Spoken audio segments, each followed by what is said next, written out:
μαραθήκανε τα χόρτα προς αγάπης μου την πόρτα.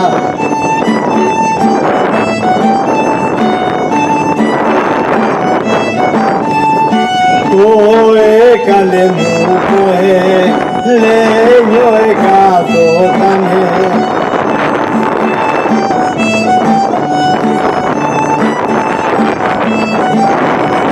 Της κοινάκρης στο ποτάμι με το κύμα τα είχε βάλει.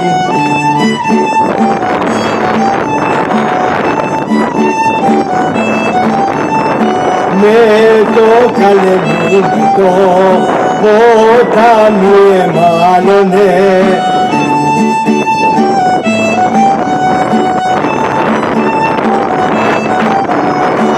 Αχ και το πέτρο βολούσε, να περάσει δεν μπορούσε.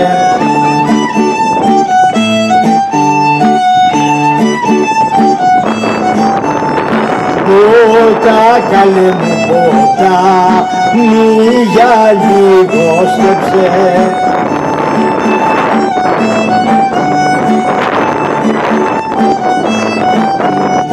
Ποταμάκι κάνε ξέρα, να διαβώ να πάω πέρα.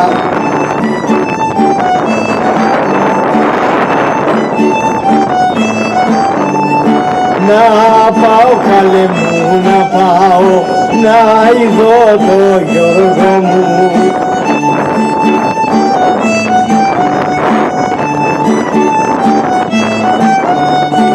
Αχ τον αγαπητικό μου, που τα μάτια και το φως μου.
καλωσορίσουμε και σε αυτό το σημείο τον αδερφό φίλογό μας στην Αγία Πελαγία. Η αδερφοποίηση είναι πολύ σημαντικό. Είτε γίνεται πολύ μακριά, είτε γίνεται στο άλλο κομμάτι της κεφαλονιάς μας. Όλα έχουν την κάθε σημασία και την κάθε συμβουλή τους. Σε αυτό το σημείο θα καλούσα τον εκπρόσωπο της Αγίας Πελαγίας, τον κύριο Παναγία Σβορώνο, για ένα χαιρετισμό και να του δώσουμε και εμείς το μικρό μας δωράκι. Καλησπέρα και από εμάς. Εγώ ονομάζομαι Παναγής Βορώνος, είμαι γραμματέας στον Πολιτιστικό Σύλλογο. Εκ μέρους του Πολιτιστικού Συλλόγου και εμείς θα θέλαμε να ευχάσουμε τις ιδιαίτερες θερμές ευχαριστίες στον Πολιτιστικό Σύλλογο, αδερφό Πολιτιστικό Σύλλογο Καμιναράτων Αετός, για την πολύτιμη συνεργασία που έχουμε και ευελπιστούμε και ό,τι καλύτερο έχει στο μέλλον. Και επίσης και σε εσάς θα θέλουμε να σας ευχαριστήσουμε για την παρουσία σας και ευχόμαστε ένα πολιτιστικό γεμάτο δράσεις και δραστηριότητες καλοκαίρι. Ευχαριστούμε πολύ εκ μέρους του χορευτικού μας.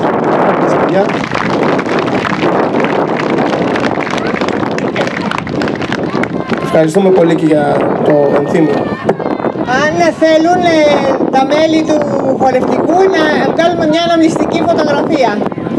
Και θα παρακαλούσα κάθε συμμετέχοντα στο τέλος, γιατί οι φωτογραφίες είναι πολύ σημαντικές. Θυμόμαστε, η μνήμη είναι πολύ σημαντική. Αυτές τις στιγμές, καλό είναι να αποτυπώνεις μια φωτογραφία. Οπότε μια όμορφη φωτογραφία πρέπει να δεσπόζει.